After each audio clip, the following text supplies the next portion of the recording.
Good afternoon, pilot teachers, and good afternoon, students. Okay, thank you. Sit down. Okay, we're still looking at information on rocks. We're on a subtopic on rocks under physical geography. And from what we have covered so far, you can double check now with the information perhaps in your exercise book. We have completed information on igneous rocks, definition to what igneous rocks are, and also how we can identify them in terms of their site of formation. We also looked at the processes which contribute to the breaking down of any rocks on the surface, as well as the transportation of the rocks on the surface and their further breaking down, resulting then in the formation of strata, of which, with the information on strata, then comes the formation of sedimentary rocks. And we also looked at the definition to what sedimentary rocks from our lesson yesterday. Our lesson today, we will move on to looking at still on sedimentary rocks, but we are going to look at a little bit more on sediments, because sedimentary rocks actually originate from materials which have been broken down and are referred to as sediments. What happens to all those sediments when they're actually been further broken down and transported, and how they get compact together to form the sedimentary rocks? So our exercise today, or the activity, we are going to basically work on looking at some of the important terms associated with the different processes that are involved in the formation of sedimentary rocks. And we look at those words when we come to completion of the activities or exercise. Recapping very quickly now on the definition to igneous rock, as well as that, the definition to sedimentary rock. We found out that rocks can be classified into three main groupings, and the three groupings are igneous, sedimentary, and metamorphic. Igneous rocks are simply rocks which are formed from the cooling and the crystallization or solidification of magma, which gives rise to one or more rock types according to the composition of the magma and the size and site of its solidification. And that's what sedimentary rocks are all about in terms of its definition. Did I say sedimentary? Igneous, sorry. Okay, now we move on to the definition to igneous rock, and that is what, definition to sedimentary rocks, and that is what we have covered in our lesson yesterday. Sedimentary rocks are formed from the accumulation of weathered and eroded materials, and are usually deposited in layered sequence. We looked at the different processes which are actually involved in the breaking down of any rocks on the surface. And from those processes comes the deposition of sediments. And the deposition of sediments then, when compact and compressed together, can form the sedimentary rocks. Two important points also we made note of on sedimentary rocks. One, sedimentary rocks can contain fossils, and two, sedimentary rocks are usually non-crystalline. I gave some activities for you to work on yesterday, and from the activities, one of the questions was, name or give an example of a sedimentary rock which is actually formed from animals. Can you recall that question? The answer that was accepted was chalk, coral. That was the answer that we've accepted. But prior to that, Brendan gave the answer limestone. And I told you that limestone is not correct. I will now make the correction to that, because definitely limestone can also be formed from animals. And the information from the monitor might actually help you understand that a little better. So the answer that Brendan gave on limestone is also correct. Limestone can also be an example of a sedimentary rock which is formed from animals. So from that information, you can make reference to the work on the monitor. It says that limestone can form from the precipitation of calcite within a coral reef by corals and algae. So if it is coming from a coral reef, or obviously then it will have to be from animals. Okay, therefore, Because limestone can be formed from the precipitation of calcite, it can be classified as chemical sedimentary rock or chemical limestone. And at the same time, it can also be classified, that's limestone, as organic limestone. And that's where Brendan's answer now is correct, because it also is formed from the accumulation of shells. So if we look at the rock limestone, we can have that as an answer to the question yesterday, of which I said limestone was not one of the answers. Now I am making corrections and saying that yes, definitely, limestone is also an answer to that question. Okay, so if you put limestone and you had it marked wrong, you can give yourself a tick now, and with the explanation I've given. Okay, we move on. Note that we also learned from what we looked at on the processes involved in the formation of sedimentary rocks that sedimentary rocks can be of three types. They are the rocks which have been formed physically or mechanically, of which they come under the heading on clastic sedimentary rocks. Sedimentary rocks can be those that are formed as a result of chemical reactions. For example, limestone being one of those. Those rocks, therefore, are classified as chemical sedimentary rocks. And there are also sedimentary rocks which can be formed as a result of decaying or dying plants and animals which have been collected, accumulated, compact, consolidated for over many years. Those then would be classified as organic sedimentary rocks. The three groupings, we will look at them in more detail in grade 12. But for the time being, we just have to know that sedimentary rocks can be of those three groups. Similarly, igneous rocks we've looked at can be of two types, the intrusive and the extrusive. Sedimentary rocks, three types: clastic, chemical, or organic sedimentary rocks. Some of the examples that we had time to look at, and you double check also, you were supposed to make a list of the other examples for your homework. Those that we had examples of were that of conglomerate, sandstone, silt stone, and mudstone, which are examples of clastic sedimentary rocks. We also looked at one example only of chemical sedimentary rock, and that is limestone. If you had maybe done your research and found the other rocks, you might have included rocks like gypsum, borax, potash, rock salt, of which all of those are also examples of chemical sedimentary rocks. We also looked at two examples of organic sedimentary rock, and it was mainly the bituminous coal that we looked at, and also oil shale was the other example that we looked at. Organic, simply because those rocks are formed from plants and animals, remains of plants and animals. Okay, then we also noted that the different processes which act on those rocks which lie exposed on the surface can result in those rocks then breaking up. And it is usually the elements of weather that acts on those rocks, resulting in them breaking up. And I also mentioned that any type of rock can be attacked once they are on the surface. Those elements of weather, when they attack those different rocks, whether it be sedimentary, metamorphic, or igneous, will contribute to the breaking up of those rocks. Once those rocks are broken up, a term that we use to describing the breaking up of rocks or the breaking down of rocks is weathering. It's important you note that word weathering.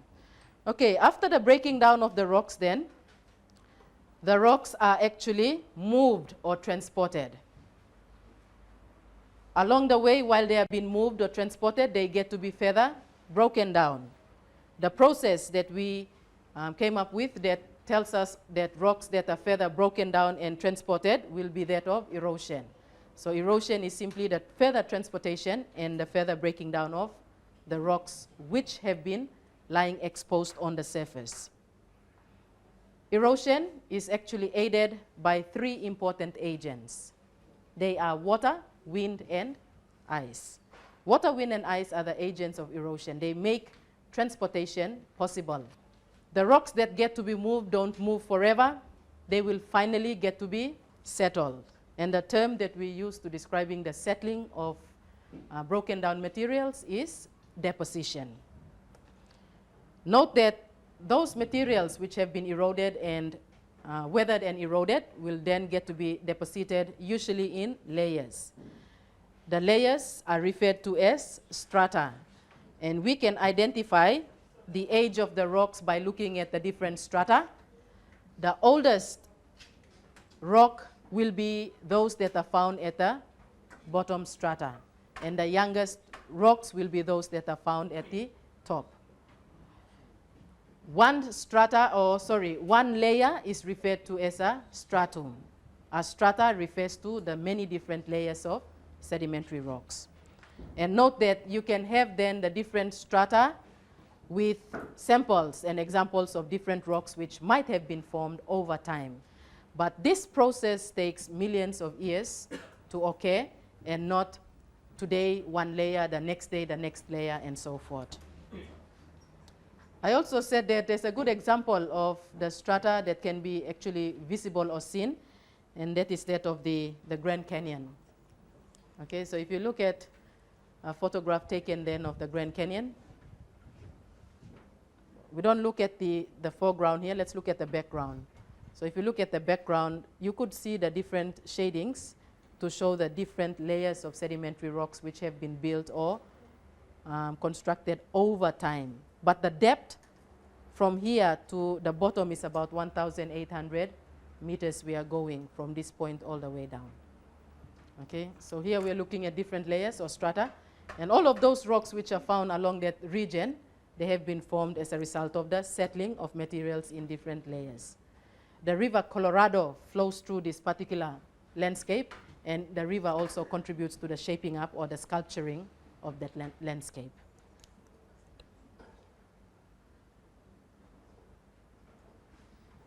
So with that information, we are now ready to look at what I'd like us to cover in our lesson today. But before we do that, is there anyone with any queries or questions you'd like to ask with regards to what we have covered in our last lesson? Any questions, any queries?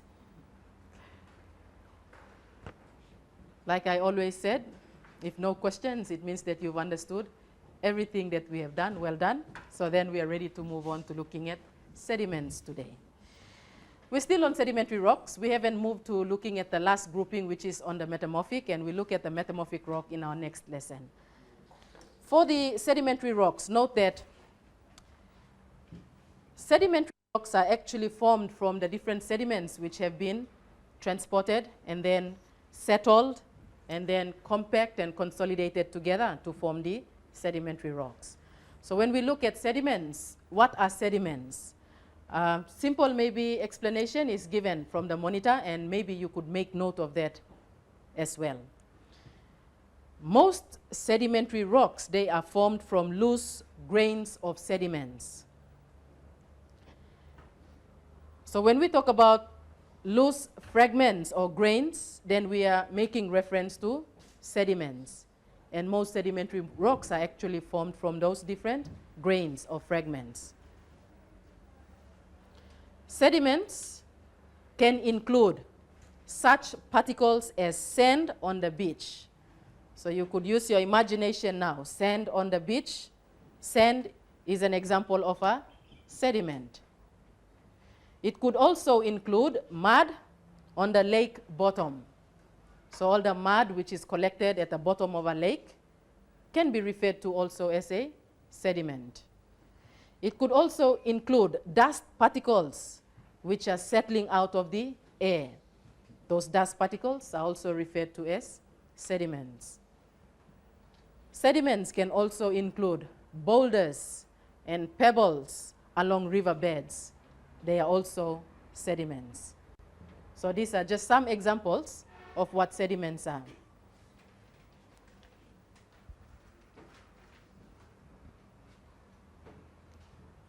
They have an example there, a photograph perhaps, showing us sediments along a riverbed. Note that from this photograph, you are able to tell we are in the first or the earlier stage of a river. The reason being that the sediments that are found there are usually very large, boulder size. So sediments can be also all those pebbles which are found, pebbles and boulders which are found along river banks and also on riverbeds. So when we talk about sediments, they are basically a collective name for loose particles that originate from two processes. Sediments originate from weathering and erosion of pre-existing rocks. So we look at sand, we look at mud, we look at pebbles, we look at boulders. All of those, they would actually originate usually from the weathering process and the erosional processes, mainly from those rocks which have existed earlier on. Remember the work that we did when we looked at the different stages and the processes involved in the breaking down, transportation, and settling of sedimentary rocks? I mentioned that igneous rocks, if they are formed, they can be formed under the surface, they can be formed on the surface. They don't lie there forever. If the rocks are on the surface, agents of weathering plus, sorry, not agents of weathering, but the elements of weather gets to attack them. And when they attack them, the materials break down. When they break down, that could make sediments. And the agents of erosion then will contribute to their transportation or movement. So if we look at that information again, loose particles can actually originate, or sediments can originate from weathering and erosion of pre-existing rocks. That's one. The second way in which sediments can actually originate from will be from the chemical precipitation from solution. And that includes secretion by organisms in water. Let's go back to limestone. Limestone, we can say, is an example of a rock which is from an animal. And how is that possible? It's mainly as a result of the precipitation of the solution, resulting then in the formation of limestone.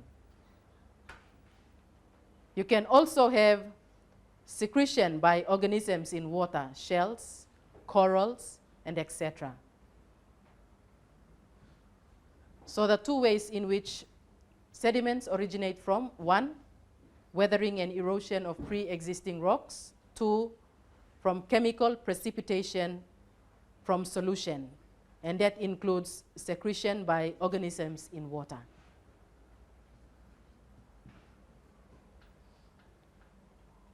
We'll move on.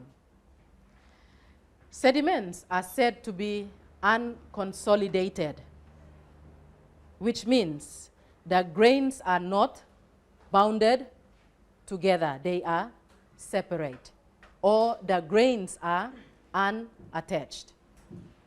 So when we talk about unconsolidated, means that it's not bounded together, the grains are actually separate, one grain on its own, rather than them together. Note that sediments can also be classified according to the size of individual fragments.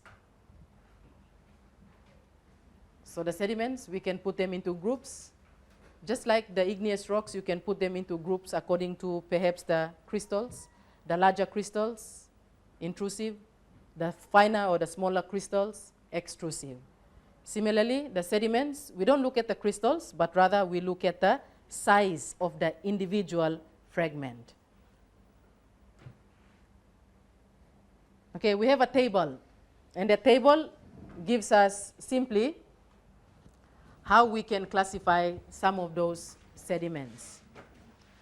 If we look at the information from the table, we have on the first column here, it simply tells us the diameter of that material in millimeters. Then the second column gives us the different sediments. Then this column here simply tells us that those sediments also can be classified as this, or the sediments here can be classified as that.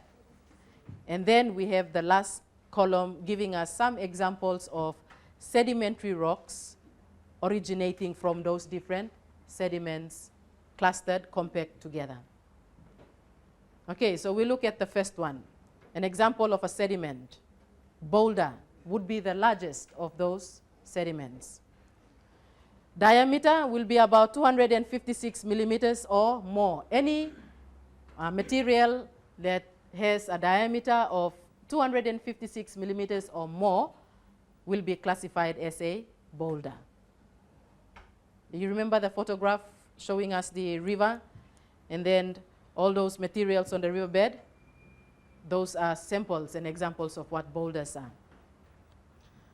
Then we have, as the boulders get to be broken down into smaller, maybe sediments or smaller fragments, then we have the cobble itself. Again, cobble would be looking at perhaps rounded boulders, no longer bigger than that of the boulder. So we're looking at between 64 millimeters to 556 millimeters in diameter. Then that sediment would be referred to as a cobble. Then we have pebbles, and I'm pretty sure every one of you will know or should know what a pebble is. Pebbles would be between 2 to 64 millimeters in terms of their diameter. Okay, if we look at boulders, cobble, and pebble together, they can make up what we call gravel. Their fragments or the sediments of those together can make up gravel. We move on. Then we have the sediment sand. Sand is between 1/16 millimeters or between 1/16 to 2 millimeters in its diameter. So that's small. And from sand comes the rock sandstone. After sand, you have the next smaller sediment, which is known as silt. It is between 1/256 to 1/16 millimeters in diameter. And finally, we have the very fine sediment of clay. Together, silt and clay would make up what we call mud. Some of the rocks, some of the sedimentary rocks, examples of sedimentary rocks that are formed from perhaps boulder, cobble, or pebble, conglomerate. And usually a conglomerate would have rounded materials in them. Breccia would usually have angular materials clustered or compact together with it when you actually see a sample of it. Then we have sandstone, and we also have shale, which is a sedimentary rock. You have siltstone or mudstone, of which those are all formed from the compacting and cementation of silt and clay together. So that table simply maybe gives us an example of the breakup of sediment and how we can classify them according to the size.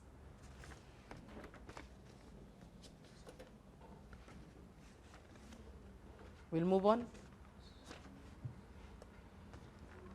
You have there an example of rounded sediments which have been actually formed as a result of sea erosion.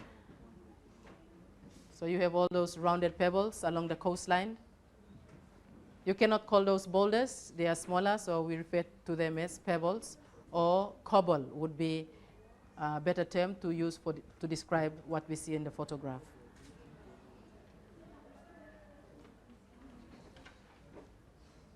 And now we come to the information on how or the different stages that sediments go through and what happens to them when they are going through the different stages before they are formed into sedimentary rocks.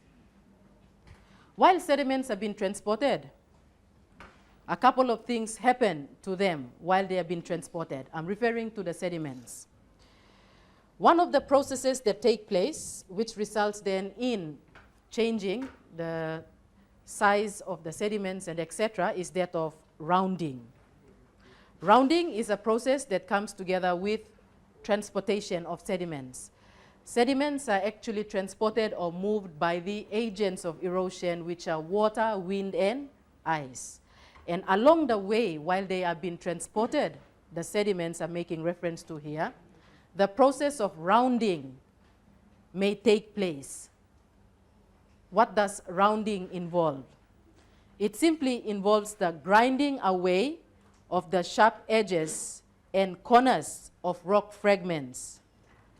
So you have, at the end of the day or at the end of that process of rounding, the rocks then become nice and round. You will also see that you can tell the difference from pebbles which are found along the rivers compared to those that are found out at sea. The river pebbles, they tend to be nice and round when you look at them in terms of how and where they are formed, comparing that with the ones at the sea or the ocean. Okay, so rounding process in rivers can result also in the sharp edges or the corners of rock fragments being actually grinded so that they become nice and round. Also, while sediments have been transported, sorting can also take place. What do we mean by sorting in sediments being transported? It is simply to look at sediment grains getting to be selected and separated according to their grain size. If we had sediments being moved along by a river,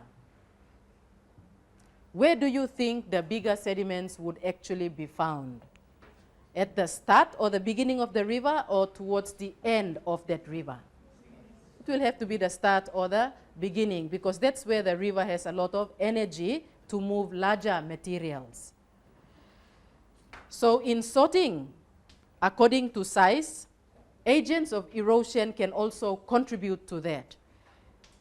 Because of the, say if we look at river and the energy of a river, at the beginning of a river, the energy is greater. Therefore, the river has the ability to move larger and bigger materials. But it will not be able to move those materials all the way to the end. Along the way, those materials get to be settled. So the larger, bigger materials at the beginning of the river. And as we are moving towards the middle stage, the next group, which are a little bit smaller than the first stage. And finally, when you reach the mouth of the river, what type of materials or sediments would you expect the river to be carrying? Very fine, which are mainly silt and sand, mud, etc. That's why, because of the fact that the river towards the end will not have that much energy for its transportation and erosion, most of those material will have to be very fine material towards the end or the mouth of the river. So the mud and the silt to the end of the river, the bigger materials at the start of the river. And that's what we mean by sorting, according to grain size. So note that all those sediments that gets to be actually moved will go through sorting, and they will go also through rounding. Finally, they get to be settled, and that's where deposition comes in. But once those sediments settle, they don't straight away form sedimentary rocks. Another important process is actually acted upon those sediments before they are turned into sedimentary rocks. And that is the process of litification. Looking at litification, after the sediments have settled, the process of compaction and cementation act on those sediments. Compaction and cementation both come under litification. And litification is simply the converting of loose sediments into sedimentary rocks. But how does that happen? It happens when, if we look at perhaps the information from the chart, and then we'll go to the information from the monitor. All those sediments that have been transported are now deposited. And if you look at the colors here, those colors represent the different grains or sediments. We might have a sample of quartz, you might have feldspar, you might have sand, etc., all those other sediments which have been eroded and now they have settled. There you can see also that between those sediments there is what we call space. They are referred to as the pore spaces. There is a lot of space between one grain from the next. This is when materials or sediments have been deposited. Those materials then don't sit there forever. Other materials get to be deposited on top of them, and then the weight of those other materials then will result in them becoming overburdened. And when they become overburdened, that is when compaction takes place. And in that process, any spaces and water which is actually between the pore spaces get to be squeezed out or removed. You can also see that once there were a lot of spaces in between those sediments, now the spaces have been compact or reduced, yes, because of the compaction. That's not all. After that, the process of cementation takes place. And this particular process then binds or holds those different grains together. And after the process of cementation, then we have a compact, consolidated mess, which then gives us the sedimentary rocks. Okay, we look at those two processes, compaction and cementation. After deposition, you can see the spaces in between those different grains, big spaces between them. Those spaces are referred to as the pore space. Then compaction takes place. In compaction, the weight of the other sediments upon what is already there will result in them getting compact. Any excess water or space there is actually reduced and water is removed. And then we have the process of cementation, whereby all those rocks are actually bounded together, and then they form the compact, consolidated mess, which are the sedimentary rocks. Okay, I've explained that process from the chart. The diagrams from the monitor also shows the same process. Okay, what I'd like you to do now, I'd like you to explain in your own words the 4 different processes that we've looked at in the formation of sedimentary rocks. And those processes are 1, sorting, 2, litification, 3, cementation, and 4, compaction. In your own words, I'd like you to explain what you think those following terms are in the context of formation of sedimentary rocks. Okay, we're going to get a couple of students now to explain in their own words what they have understood by the words that we have used in the process of the formation of sedimentary rocks. Okay, you will note that some of those are processes which are involved in the formation of sedimentary rocks, and your task now is to explain what is involved in each of those. The first one, sorting. Number 2, litification. Number 3, cementation. And number 4, compaction. For the first one, any volunteer for sorting? Someone to explain in their own words what they understand by the term sorting in transportation of sedimentary rocks. Noel, you're going to give us your explanation for number 1, sorting.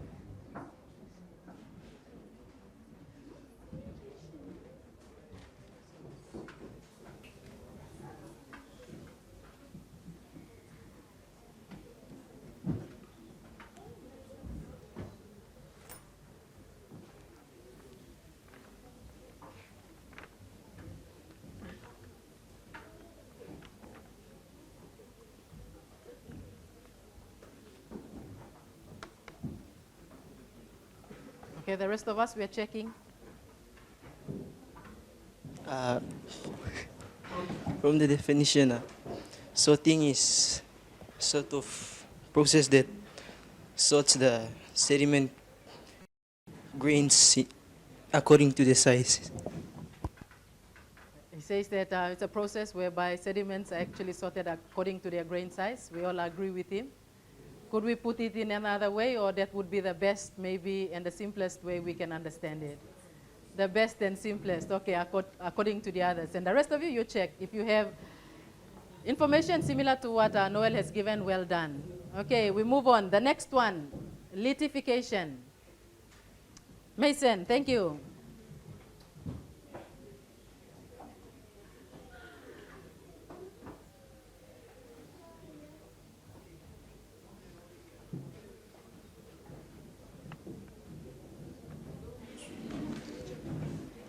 Litification, the converting of sediments to sedimentary rocks.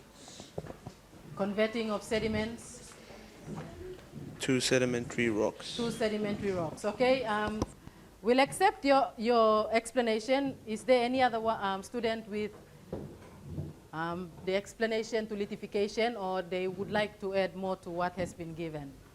Thank you, Susan. Okay, we'll definitely accept Mason's explanation. It is correct. Let's hear what Susan has for litification. Under litification, there are two processes that come under that. That's compaction and cementation. So this happens when sediments are all broken down and finally binded together to form a sedimentary rock. Very good. She's also include compaction and cementation, of which those two are part of litification. Okay, I think Susan's explanation is clear and I think simple enough for us to understand. We'll move on. Cementation.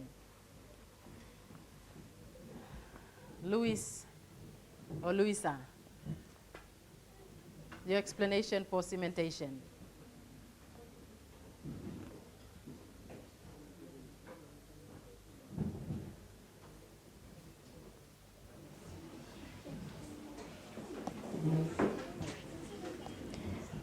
Cementation is when the loose sediments are compact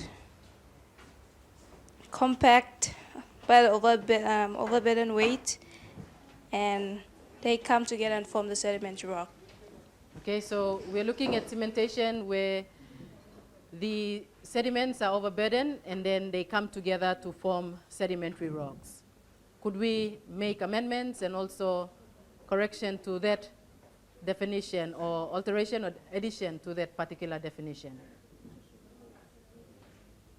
Is it to do with the compaction of the sediments to form sedimentary rocks?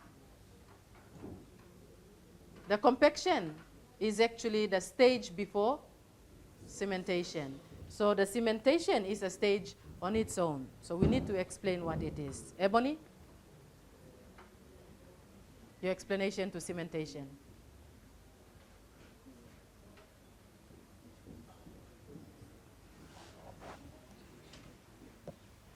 Cementation is the stage where the sediments are binded together. Okay, very good. We're looking at the stage whereby the sediments are actually binded together. We'll need to know what it is that actually holds those sediments together. And in the process of compaction and overburden, some of the materials are actually removed from the rocks itself. And if we can maybe make reference to cement, if you look at cement, the purpose or the job of cement is, one of the purposes is usually to hold materials together. When materials or sediments are actually overburdened and they go through the process of compaction, certain materials are actually removed, or water is actually removed, of which through the process of compaction, those materials which are removed when the sediments are overburdened can actually contribute to materials which are viscous enough to actually combine and hold or bind the sediments together, resulting in the process of cementation. Okay? And finally, we look at the last word there, compaction. Moses, in front. No? How about Kiran? Anyone in the class who might have a definition, a simple explanation to what compaction is? Thank you. Okay, Kathy? Kathy will give us her explanation.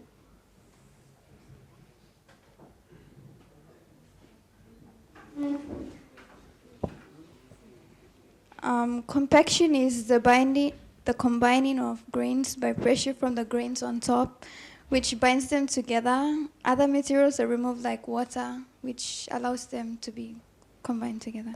Okay, good.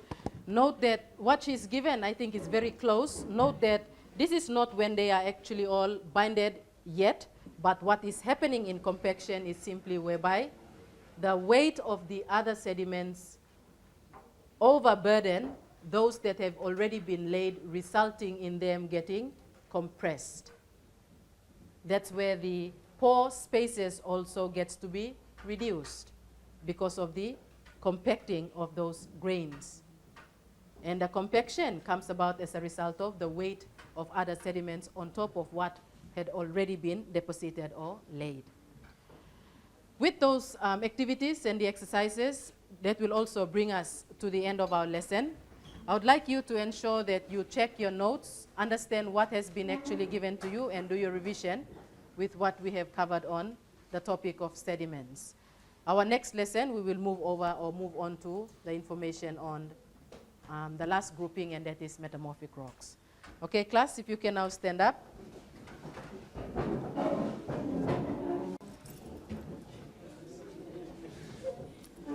To the pilot teachers, our keyword for lesson 55 is sediments. Good afternoon and thank you, students.